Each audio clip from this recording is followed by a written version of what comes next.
नमस्कार साथियों, आज हम लोग शुरू करने जा रहे हैं एनसीईआरटी का जो एक इम्पॉर्टेंट पार्ट है एक्सरसाइज नंबर 5.2। इसको आज हम लोग शुरू करेंगे और कोशिश ये रहेगी कि ज़्यादा से ज़्यादा क्वेश्चंस को आज हम लोग टारगेट कर पाएँ। बेसिक्स वही हैं जो कल तक हम लोगों ने पढ़े हुए हैं, यानी कि इसमें हम लोगों ने पढ़ा था an = a+n-1 × d। एक जनरल फार्मूला है जिसको मैं यहाँ पहले से लिख दे रहा हूँ, यहाँ पे क्लियर दिख रहा है। यहाँ पे an = a+n-1 × d। इस फार्मूले पे हम लोग काफ़ी डिटेल में चर्चा कर चुके हैं और इसी फार्मूले की जो चर्चा है उसी को आधार बना करके, उसी को बेस बना करके आज हम लोग जो एक्सरसाइज शुरू करेंगे, मैं पूरी एक्सरसाइज में सिर्फ एक ही फार्मूला यूज़ करूँगा, an = a+n-1 × d। क्योंकि इस एक्सरसाइज को सॉल्व करने के लिए सिर्फ और सिर्फ एक ही कॉन्सेप्ट सफिशिएंट है। सिर्फ और सिर्फ इसी से ही हमारा काम हो जाएगा, हमें कुछ और नहीं चाहिए। आगे के लिए जो चीज़ चाहिए, पहले मैं उसका कॉन्सेप्ट एक बार बताऊंगा, पहले वो बात एक बार आपको समझाऊंगा। जब आपको वो बात अच्छे से समझ में आ जाएगी, आफ्टर दैट मैं शुरू करूंगा कि कैसे हम लोग आगे वाले कॉन्सेप्ट के क्वेश्चंस को लगाएंगे। तो आइए बिना टाइम वेस्ट किए हुए शुरू करते हैं इस कॉन्सेप्ट को। और इस कॉन्सेप्ट में कवर होगी हमारी एक्सरसाइज नंबर 5.2, यानी कि इस कॉन्सेप्ट के अंदर कवर होने वाला जो पार्ट है चैप्टर का वो है 5.2। बच्चों, an = a+n-1 × d, इसको मैं एक बार फिर से डिफाइन कर देता हूँ। जो भी बच्चे आज की क्लास ले रहे हैं और इन्होंने पीछे की क्लासेस को नहीं लिया है, तो मैं उनसे रिक्वेस्ट करूँगा कि पहले पीछे की क्लासेस को ज़रूर लें। तब तक आपको ये बात समझ में नहीं आएगी। देखिए, टीचर चाहे जितना भी अच्छा क्यों ना पढ़ाए, लेकिन अगर आपका बेस अच्छा नहीं है तो फिर आप नहीं समझ सकते। ठीक है, an क्या होता है, मैंने आपसे कहा था an को हम लोग l भी कहते हैं कभी कभी। an या फिर l एक ही बात होती है, यानी कि हम उसको क्या जानते हैं, लास्ट टर्म के नाम से जानते हैं। क्या जानते हैं कि दिस इज लास्ट टर्म। ठीक है, अंतिम टर्म है ये। जैसे कभी AP लिखी हुई है, कोई सीक्वेंस लिखा हुआ है, तो उसका जो लास्ट टर्म होगा उसको an कहेंगे या फिर l कहेंगे। और इसको हम an को क्या बोलते थे, और इसको एक और नाम से भी जानेंगे, जो उसका दूसरा नाम है वो है nth टर्म ऑफ AP। क्या कहेंगे हम इसको, nth टर्म ऑफ AP, यानी कि AP का कौन सा टर्म होगा, यह nवां टर्म होगा। जैसे 5वां, 6वां, 7वां हम अपनी भाषा में कहते हैं, वैसे ही करके an माने nवां टर्म होगा। अगर कहीं पे बेटा अगर A5 लिखा हुआ तो इसका मतलब है कि 5वां टर्म, और अगर A10 लिखा हुआ 10वां टर्म, A12 लिखा हुआ 12वां टर्म, तो ऐसे ही करके अगर कहीं an लिखा हुआ तो nवां टर्म। ठीक है ना, nth टर्म। हम ये कहना चाह रहे हैं आपसे, ये बात आपको समझ में आ भी रही होगी शायद, क्योंकि इसमें कोई इतनी खास बात नहीं है, ये सब बहुत छोटी छोटी सी बातें हैं। लेकिन जब ये सब चीज़ें मिल जाती हैं धीरे धीरे करके, तो एक बहुत अच्छा प्यारा सा कॉन्सेप्ट बनता है जिसको हम लोग पढ़ रहे हैं, अरिथमेटिक प्रोग्रेशन। तो an समझ में आ गया। a क्या होता है, मैंने आपको पहले भी बताया था, a का मतलब है फर्स्ट टर्म। किसी भी AP का जो पहला टर्म होता है उसको हम लोग बोलते हैं a से डिनोट करते हैं, और उसको कहते हैं फर्स्ट टर्म। अगर कोई AP मान लो कि शुरू हुई 12 है, फिर 14 है, फिर 16 है, इस तरह से अगर कुछ संख्याएं हैं तो आगे भी आती रहेंगी संख्याएं, तो जो इसका फर्स्ट पहला टर्म होगा उसको हम लोग किससे डिनोट करेंगे, स्मॉल a से डिनोट करेंगे। First term is denoted by small a। उसके बाद बात आती है n क्या है, तो n का मतलब होता है नंबर ऑफ टर्म्स। इस बात को ज़रा ध्यान से देखना। नंबर ऑफ टर्म्स का मतलब होता है कि उस AP में टर्म्स की संख्या कितनी है, 2 है, 4 हैं, 6 हैं, कितने टर्म्स हैं। तो नंबर ऑफ टर्म्स को हम किससे डिनोट करते हैं, n से। एक और बात ध्यान रखें कि जो नंबर ऑफ टर्म्स है वो फाइनाइट AP में ही फिक्स रहता है, इनफाइनाइट AP में फिक्स नहीं होता है। अगर AP फाइनाइट है तब तो हम जान सकते हैं कि वहाँ पे कितने नंबर ऑफ टर्म्स हैं, 2 हैं, 4 हैं, 10 हैं। बट अगर AP इनफाइनाइट है तब इस सिचुएशन में हम बिल्कुल भी ये नहीं जान सकते कि यहाँ पर नंबर ऑफ टर्म्स कितने होंगे। ठीक है, n हो गया। उसके बाद बात आती है कि d क्या है। d का मतलब होता है बच्चों कॉमन डिफरेंस, यानी कि किसी भी AP में, किसी भी अरिथमेटिक प्रोग्रेशन में जो दो क्रमागत टर्म्स का अंतर होता है, जो दो कॉन्जिक्यूटिव टर्म्स का जो डिफरेंस होता है, उसको हम लोग क्या बोलते हैं, उसको हम लोग स्मॉल d से डिनोट करते हैं, और उसको हम अपनी भाषा में कॉमन डिफरेंस बोलते हैं। ठीक है, इतनी बातें मैं उम्मीद करता हूँ आपको समझ में आ गई होंगी, कि बेसिक्स थे। मैं कुछ जल्दीबाजी में नहीं पढ़ाऊंगा, इसलिए मैं एक बार बेसिक क्लियर करके शुरू किया है कि आपको जब मैं आगे की बातें बोलूँ तो आपको बिल्कुल एकदम टू द पॉइंट मेरी बात समझ में आए। चलिए, तो एनसीईआरटी का जो क्वेश्चन नंबर 1 है 5.2 का, हम वहाँ से शुरुआत करेंगे, वहीं से क्वेश्चन को उठाएंगे। यहाँ से इस तरफ से लिख रहे हैं, इस तरफ जगह है, और जब जगह की ज़रूरत पड़ेगी तो फिर हम वहाँ पे रफ कर देंगे। ये स्पॉट कुछ आ रहा है due to the reflection of light, there are so many lights जिनका रिफ्लेक्शन यहाँ बोर्ड पे बनता है, और रिफ्लेक्शन की वजह से जो आपको ये जैसे यहाँ कुछ स्पॉट्स या यहाँ कुछ स्पॉट दिखाई दे रहे हैं, ये रिफ्लेक्शन ऑफ लाइट की वजह से है। अच्छा, अगर लाइट्स को ऑफ कर दिया जाएगा तो फिर ये प्रॉब्लम आ जाएगी कि आपको क्लियर नहीं दिखेगा, इसलिए मैं स्पॉट वाले पॉइंट्स को छोड़ देता हूँ, मैं यहाँ से लिखता हूँ। मान लीजिए मैं क्वेश्चन नंबर अगर 1 की बात करूँ, तो एनसीईआरटी का जो क्वेश्चन नंबर 1 है उसमें एक टेबल बन रखी है ना, ये रही एनसीईआरटी की बुक, और आप उसमें देखिए एक टेबल बनी हुई है। तो जो टेबल है आप लोग अपने साथ, मैं हमेशा से ही कहता हूँ कि अपने साथ बुक खोल कर बैठा करें, जब भी पढ़ा करें तो किताब आपको खोल करके रखनी है। किताब खोल के रखने से क्या है कि आपको ये मालूम रहेगा कि क्वेश्चन पढ़ लें एक बार, क्वेश्चन में दिया क्या गया है, क्वेश्चन में पूछा क्या गया, ये क्लियर रहेगा आपको। तो मैंने जैसा कि आपसे कहा अभी कि इस क्वेश्चन में हम लोगों से कहा गया है, पहला 5 पार्ट हैं इसके, पहले पार्ट में हम लोगों को an बताना है। देखो फर्स्ट पार्ट की अगर हम बात करें कि फर्स्ट पार्ट क्या है, तो फर्स्ट पार्ट में हमसे कहा गया कि a की वैल्यू कितनी है 7 है, d की वैल्यू कितनी है 3 है, n की वैल्यू कितनी है 8 है, और an की वैल्यू कितनी है मालूम नहीं है ना, मालूम करनी है कि what is the value of an। ठीक, तो सुनो फॉर्मूला क्या है भाई मेरे, देखो यहाँ पे an is equal to a plus n minus 1 into D. ठीक है, तो an का मतलब क्या है वो हमको पता लगाना है, और a की वैल्यू कितनी है 7 है ना, 7 ओके, प्लस n माइनस 1 यानी कि 8 माइनस 1 इंटू डी की वैल्यू कितनी है, डी की वैल्यू है 3। तो हम क्या कहेंगे an is equal to 7 plus 8 minus 1 कितना होता है, 8 माइनस 1 खुद ही 7 होता है इंटू 3। तो आप क्या कहोगे an is equal to 7 plus 7 3 सा कितना हो गया 21, यानी कि हम कहेंगे an is equal to 21 plus 7 कितना होता है 28 होता है। तो an की वैल्यू कितनी आ गई 28 आ गई। ठीक है ना, तो अब हम क्या करेंगे, जो खाली जगह यहाँ बनी हुई है an की वैल्यू हमसे पूछी गई है, वहाँ पे कितना फिलअप कर देंगे, वहाँ पर भर देंगे 28 भर देंगे। आगे चलते हैं और देखते हैं चीज़ों को, इसको रफ कर देते हैं। ठीक है, आप मेरे साथ साथ अपनी कॉपी और किताब लेकर के बैठिए, पेन लेकर के नोट करते रहिएगा इनको, है ना, ताकि आपका बाद में कोई टाइम वेस्ट ना हो। बहुत सिंपल सी बातें हैं, इसलिए मैं आपसे कह रहा हूँ, अदरवाइज़ तो मैं खुद ही मना कर देता हूँ कि मेरे साथ सिर्फ समझिए, लिखिए, बाद में नोट करिए। तो यहाँ पे a की वैल्यू कितनी दी गई है -18 दी गई है, d की वैल्यू अब की बार यार पूछ ली गई है ना, और n की वैल्यू कितनी है 10 है, और an की वैल्यू कितनी है 0 है। ठीक है, तो भाई an इज इक्वल टू क्या है a plus n minus 1 into D, ये दिया गया है। an क्या होता है बेटा 0 है, a कितना है -18 है, प्लस ये कितना है n माइनस 1 यानी कि 10 माइनस 1, और d हम लोगों को पता करना है। ठीक है ना, ये क्लियर है। तो माइनस का 18 इधर लाओ तो ये प्लस का 18 हो जाएगा इज इक्वल टू, और 10 माइनस 1 9 इंटू डी बन जाएगा, 9 2 जा 18, तो d की वैल्यू हो गई हमारी 2। हमसे d ही तो पूछा गया था, हम लोगों से यही तो पूछा गया था कि d की वैल्यू कितनी है, तो यार d की वैल्यू कितनी बन रही है हमारी 2 बन रही है। आगे देखते हैं थर्ड पार्ट को, और थर्ड पार्ट हमसे क्या कह रहा है, थर्ड पार्ट में हमसे कहा जा रहा है a की वैल्यू कितनी है ये हम लोगों को पता लगाना है, d कितना है -3 है ना, और उसके बाद n कितना है 18 है 18 है, और उसके बाद एक और वैल्यू an है वो कितनी है -5 है, is equal to -5।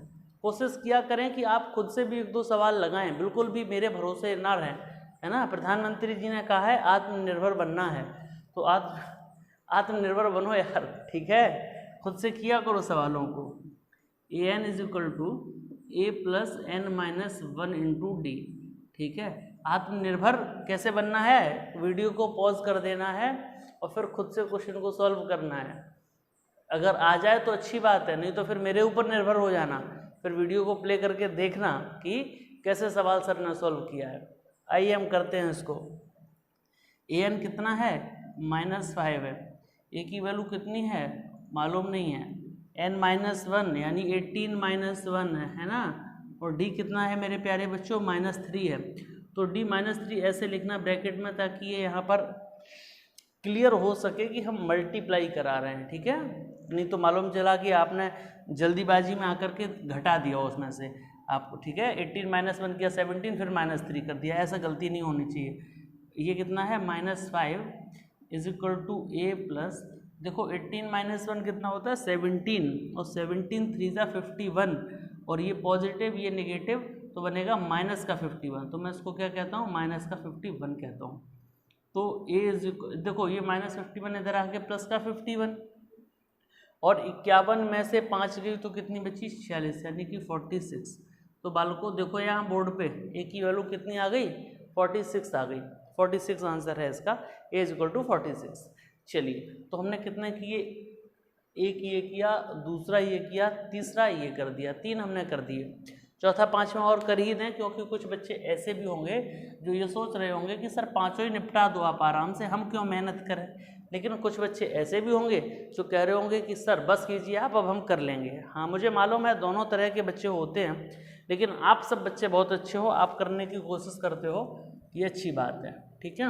Part number 4 हम लोगों को ए दिया गया है, ए दिया गया है माइनस का 18.9, डी दिया गया है 2.5, एन हमको मालूम नहीं है, और ए एन जो है वो 3.6 है, ठीक है। अब सुनिएगा ध्यान से सुनिए, अगर एन की, अभी हम आपको आगे के जब क्वेश्चंस करवाएंगे एनसीईआरटी में, जो एक्सरसाइज है बहुत पावरफुल एक्सरसाइज है, लगभग हर टॉपिक को कवर करती है, लगभग हर टॉपिक को, जो बोर्ड में आने वाले हमारे कॉन्सेप्ट्स हैं लगभग हर कॉन्सेप्ट इसके अंदर कवर होता है। लेकिन जब हम एक्स्ट्रा क्वेश्चंस, क्योंकि इस चैप्टर में हम बहुत लंबा समय लेंगे, आपका लंबा समय लेने का एक यही कारण है कि कोई भी चीज़ छूट ना जाए, गलती से भी कोई भी चीज़ ऐसी ना हो जाए कि वो गलती से मिस हो जाए, तो मिस ना हो पाए इसीलिए हम आपके लिए इस चैप्टर की सीरीज़ को थोड़ा सा लंबा करेंगे, जिसमें मुझे नहीं लगता कि किसी बच्चे को कोई प्रॉब्लम होगी, क्योंकि अगर हम समय ले रहे हैं तो हम आपको सिखा रहे हैं, ऐसा नहीं है कि हम समय ले रहे हैं आपको सिखा नहीं रहे हैं, हम समय लेते हैं तो हम आपको सिखाते भी हैं। यानी कि हम अभी इसको ख़त्म कर लेने के बाद, एनसीईआरटी को एक बार फिनिश कर लेने के बाद, फिर हम लोग सारे के सारे एक्स्ट्रा क्वेश्चंस को ही उठाएंगे। जैसे कल हमने 5, 6, 7 क्वेश्चंस एक्स्ट्रा लगाए थे, तो आपने ऑब्जर्व भी किया होगा वहाँ पर कि जो क्वेश्चंस हम करवा रहे थे वो क्वेश्चंस अपने आप में एक अलग पावरफुल क्वेश्चंस थे, जो लग रहे थे कि हाँ यहाँ पर हम कौन सा कॉन्सेप्ट लगाएं, कौन सी टेक्निक लगाएं। अभी हम उस सीरीज़ को भी आगे बढ़ाएंगे और उन क्वेश्चंस को भी आगे करवाएंगे, बट बिफोर दैट हम चाहते हैं कि एनसीईआरटी को एक बार अच्छे से पढ़ लिया जाए 5.2 को, और जब 5.2 को अच्छे से पढ़ लोगे तो फिर डाउट्स रह नहीं जाएंगे, वहाँ पे हमें थोड़ी कम मेहनत करनी पड़ेगी समझाने पे, क्योंकि हम सारा कुछ पहले यहाँ समझा चुके होंगे। तो 4th पार्ट क्या है, ए एन की वैल्यू दी गई है, एन पता करना है, डी दिया है और ए दिया है, बट फॉर्मूला तो वही है ना बालकों, A N is equal to A plus N minus 1 into D. अच्छा, आप में से कुछ लड़कियां भी पढ़ रही होंगी तो उनको ऐसा लग रहा होगा सर हमेशा बालकों से ही बात करते हैं, बालिकाओं से नहीं करते हैं। तो हाँ, बालिकाओं से भी मैं कह रहा हूँ, आप लोग भी ध्यान से देखें, ठीक है। तो ए एन कितना है 3.6 है, और ए की जगह कितना डालेंगे हम, माइनस का 18.9 डालेंगे, और plus N minus 1 into D की वैल्यू कितनी है 2.5 है। ज़रा ध्यान से देखना, क्योंकि क्वेश्चन में डेसिमल वगैरह है तो कैलकुलेशन हो सकता है आपको थोड़ा सा परेशान करे। आप ये बताइए, इस वैल्यू को जब इधर लाओगे तो ये नेगेटिव है वो पॉजिटिव हो जाएगी, यानी कि 3.6 और 18.9 दोनों जुड़ जाएंगे, पॉजिटिव हो जाएंगे। तो जब इन दोनों को जोड़ोगे तो ये कितना हो जाएंगे 19 और 20, 21, 22, यानी कि 22.5 बनेंगे। ये भी इधर आ जाएगा तो इसके साथ जुड़कर 22.5 बनेगा, is equal to n minus 1 into 2.5। अब सुनो, इस डेसिमल से हम इस डेसिमल को ख़त्म कर सकते हैं, बिल्कुल कर सकते हैं भाई, दोनों तरफ 10 का मल्टीप्लाई करा दें। अब बचा के अपने के पास यहाँ पे n माइनस 1, और यहाँ क्या बचता है 225/25, ठीक है ना, और 25 9 जा होता है ये, तो n minus 1 is equal to 9, तो n इज इक्वल टू कितना आया 10 आया। अब आप उसको नोट कर सकते हैं अपनी कॉपी में कि n की वैल्यू जो है वो 10 है, ये बिल्कुल सही लग गया सवाल हमारा, ठीक है। तो ऐसे करके कोई दिक्कत नहीं है, कैलकुलेशन हमारे लिए सिर्फ थोड़ा सा मैटर कर सकती है, बट कॉन्सेप्ट में आपका इतना मजबूत कर दूंगा कि आपको फिर कहीं कोई दिक्कत नहीं रह जाएगी। चलिए एक और नेक्स्ट पार्ट है, पार्ट नंबर 5, उसको भी देख लेते हैं, उसको भी जल्दी से सॉल्व कर देंगे।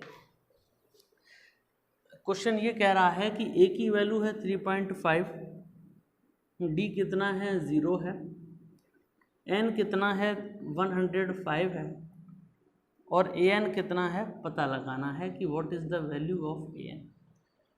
मेरे प्यारे बच्चों, फॉर्मूला वही है an is equal to a plus n minus 1 into D.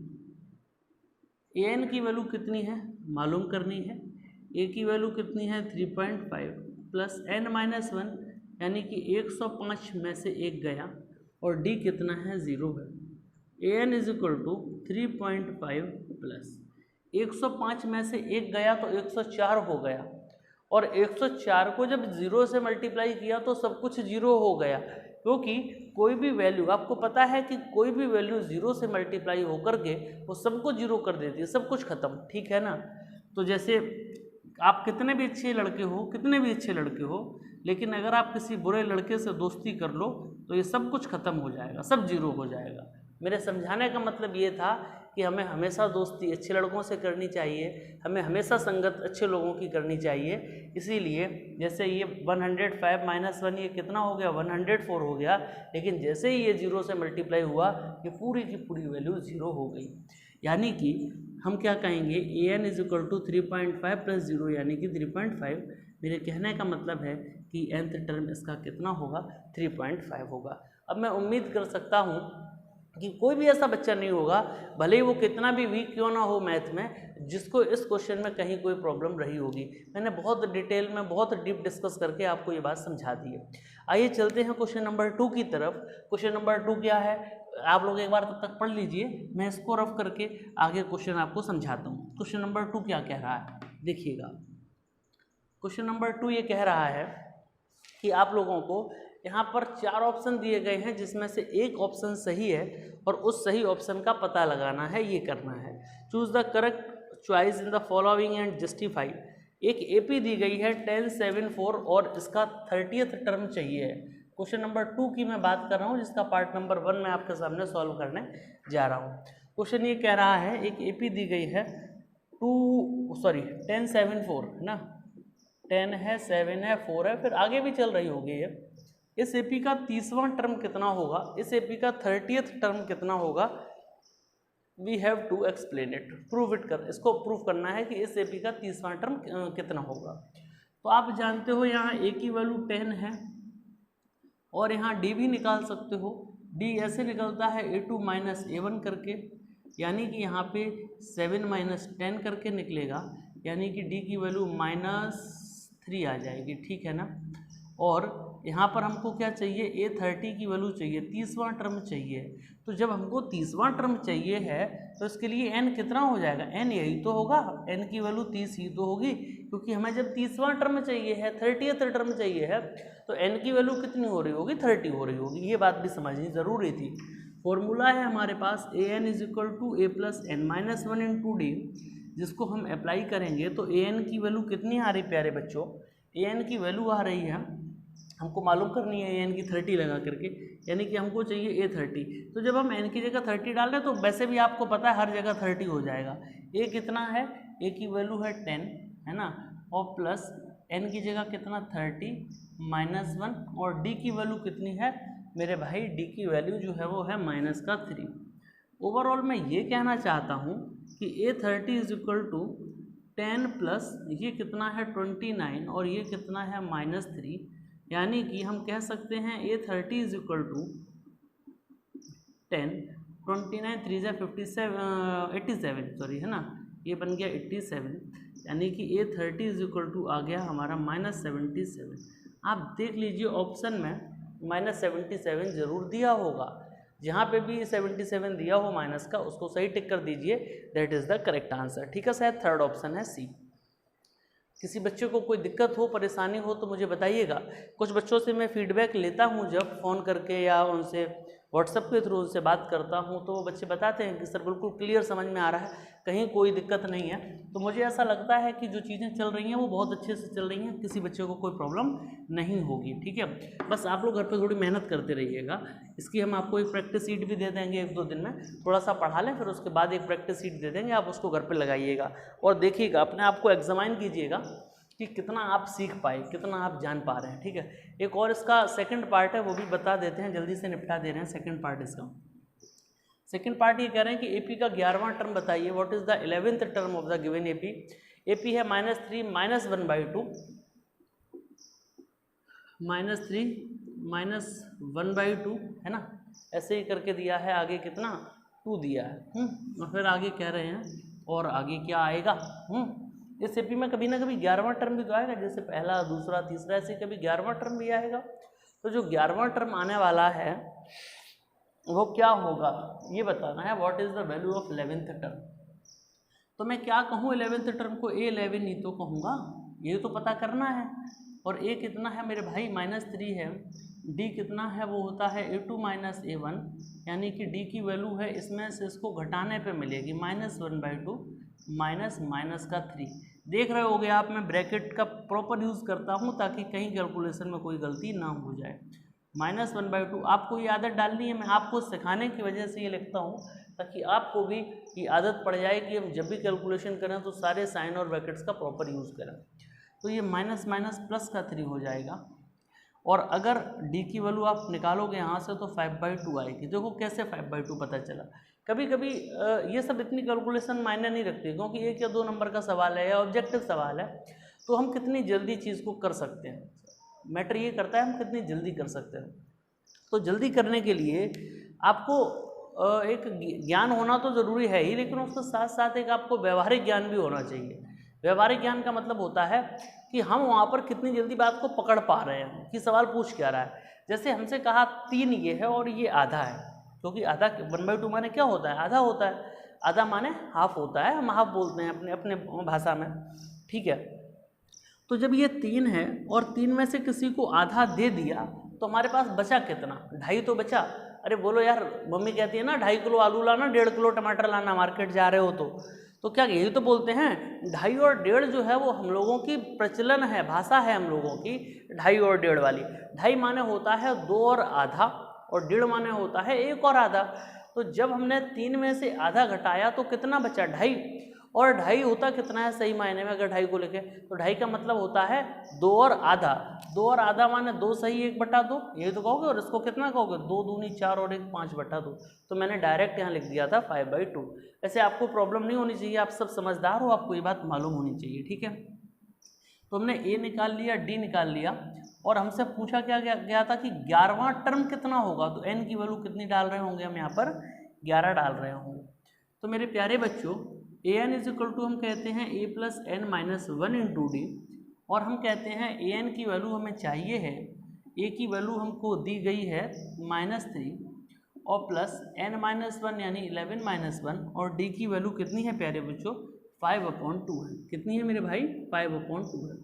तो हम कहते हैं an is equal to -3 plus 11 minus 1 यानी कि 10 इंटू 5/2, 2 से 5 टाइम्स कटेगा, यानी कि an is equal to -3 plus 5 5 25 होगा।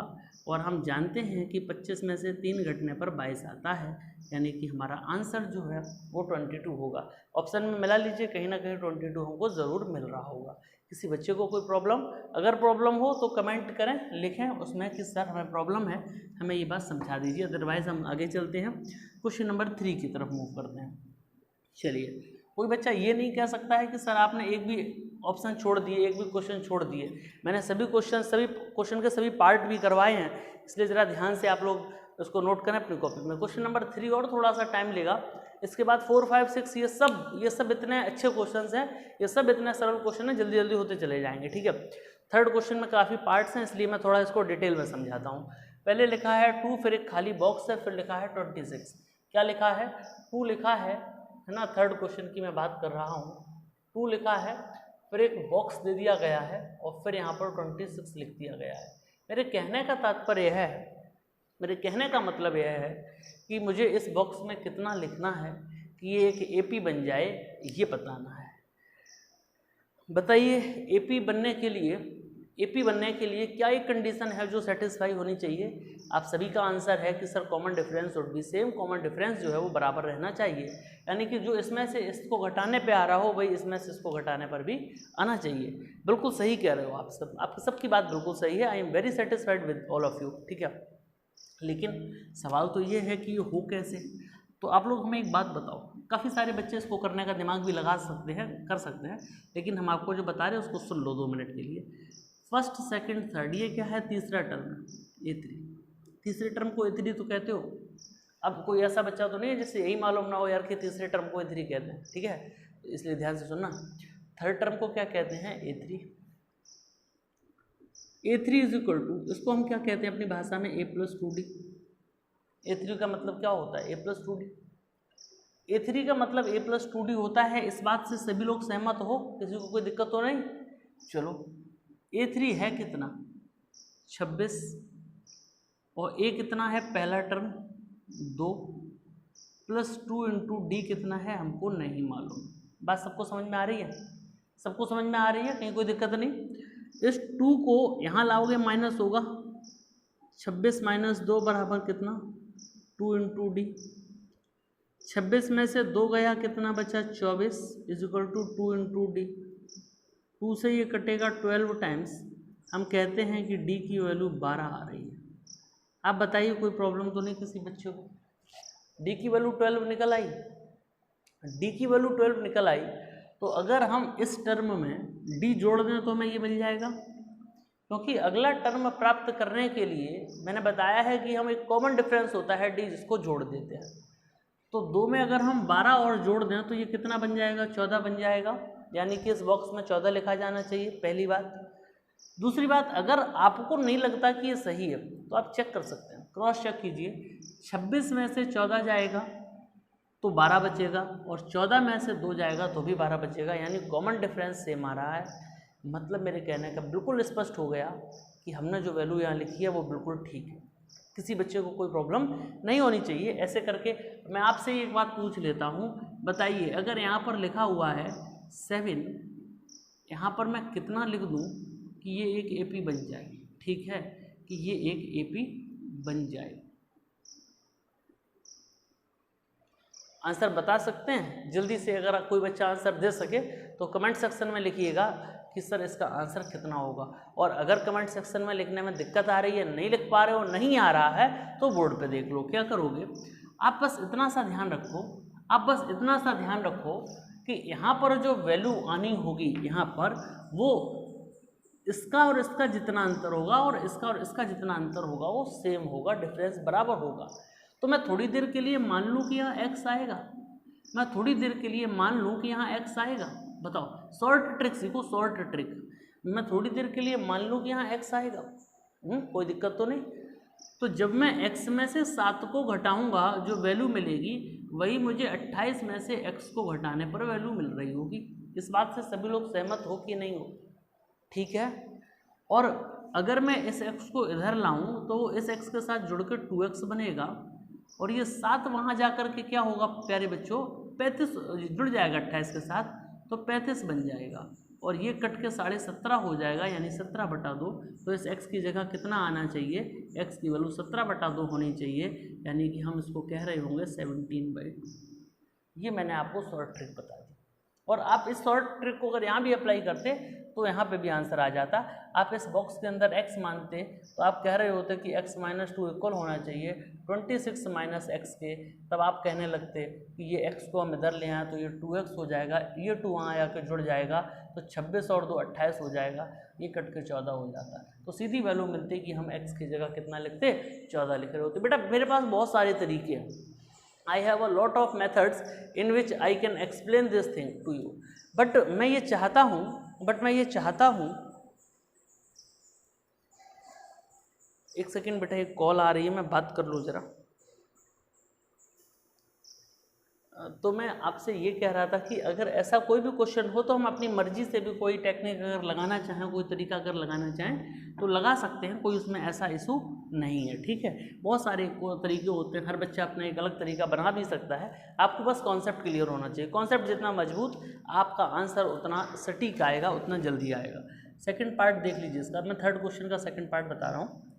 पहले एक बॉक्स बना दिया है इन्होंने, बॉक्स के बाद फिर 13 लिख दिया है, फिर एक और बॉक्स बना दिया है, फिर इसमें 8 लिख दिया है। ठीक है, 8 नहीं सॉरी 3 लिख दिया है ना। अब हमसे कहा गया है कि ये बताओ इन दोनों बॉक्सेस में क्या फिल किया जाएगा, क्या भरा जाएगा। तो सुनिए मेरी बात को ध्यान से। अब की बार यार 2 बॉक्स दे दिए है ना, पहले एक ही दिया था, अच्छा लग रहा था। तो अब मेरे पास बहुत सारे तरीके हैं, जैसे चाहो वैसे कर सकते हो। 2 तरीके बताऊं या एक बता दूं? मुझे लगता है दोनों बता देने चाहिए ताकि आपका क्रिस्टल क्लियर कॉन्सेप्ट हो जाए। मैं दोनों बता देता हूँ। एक तो पहला तरीका तो वही है जो अभी लगाया था पीछे वाले क्वेश्चन में। पहले तो वो कि मैं यहाँ x मान लूँ, इसका अंतर और इसका अंतर बराबर रख लूँ, ठीक है। तो x माइनस 13 को जैसे ही आप इक्वल रखोगे 3 माइनस एक्स के, तो x इधर आकर के 2x होगा, 13 और 3 16 हो जाएगा, x की वैल्यू 8 आएगी, तो यहाँ पे 8 भर दिया जाएगा, ठीक है। एक तो तरीका ये हो गया, बहुत बहुत आसान था ये। अब तुम्हें ये पता चल गया 8, तो तुम ये कहते हो कि सर इसका और इसका अंतर कितना है वो पता चला लो, तो कॉमन डिफरेंस मिल जाएगा। कितना है? माइनस का 5 आएगा, -5 घटते हुए क्रम है तो -5 आएगा। तो अगर माइनस का 5 है तो वो माइनस का 5 अगर यहाँ से घटा दिया जाए तो हमको ये मिल जाएगा। देखो सुनो, ध्यान से सुनो, यहाँ से d कितना है, इसके लिए d कितना है? 8 माइनस 13 तो है, यानी कि d की वैल्यू कितनी हो गई? -5 हो गई, ठीक है। d की वैल्यू -5 निकल आई। अब d की वैल्यू -5 निकल आई, तो अगर हम जैसे हम इधर आने के लिए d जोड़ते थे तो पीछे जाने के लिए क्या करेंगे? d घटाएंगे। तो 13 माइनस -5 यही तो करेंगे, बोलो, ठीक है। तो 13 और +5 यानी कि 13 और 5 कितना होता है? 18 होता है। तो हम यहाँ क्या लिख रहे होंगे? 18 लिख रहे होंगे। भर गई टेबल, कोई दिक्कत तो नहीं हुई। अब सुनो, आप कहोगे सर दूसरा तरीका और बता दो। पहले तो उसको भी नोट कर लेना, फिर हेडिंग डाल लेना ऑल्टरनेट मेथड, तो वो भी नोट कर लेना, ठीक है। तो आपके पास 2 तरीके हो जाएंगे उसको फिल करने के, उसको करने के 2 तरीके बन जाएंगे। कौन कौन से 2 तरीके देखिए। पहला वाला तो बता दिया, दूसरा वाला देखिए। दूसरा तरीका हमसे ये कहता है कि अगर हम देखें ध्यान से तो ये कौन सा टर्म है? ये दूसरा टर्म है। दूसरा टर्म है, दूसरा टर्म मतलब a2 which is equal to 13, यानी a2 को हम ये कह सकते थे बेटा a प्लस डी, बिल्कुल कह सकते थे। a प्लस डी तो होता है ना, a2 का मतलब a प्लस डी होता है, इज इक्वल टू 13। अच्छा, इक्वेशन नंबर 1, ये कौन सा टर्म है? 4th टर्म है। 1 2 3 4, 4th टर्म कितना है? 3। और a4 को हम कह सकते थे ना a plus 3d। Equation number 2, आप जरा ध्यान से देखो, pair of linear equations in 2 variables पढ़ा है हम लोगों ने 3rd चैप्टर में, वो लगा करके सॉल्व कर दो। a plus D is equal to 13 और a plus 3d is equal to कितना है भाई? 3। Sign change cancel, -2d is equal to minus, देखो कितना बनेगा, ये घटते हुए क्रम में है, हाँ d माइनस में आएगा। तो 10 माइनस 3 13 माइनस 3 यानी कि 10, 2 5 ज़ा 10, यानी कि d की वैल्यू आ गई -5।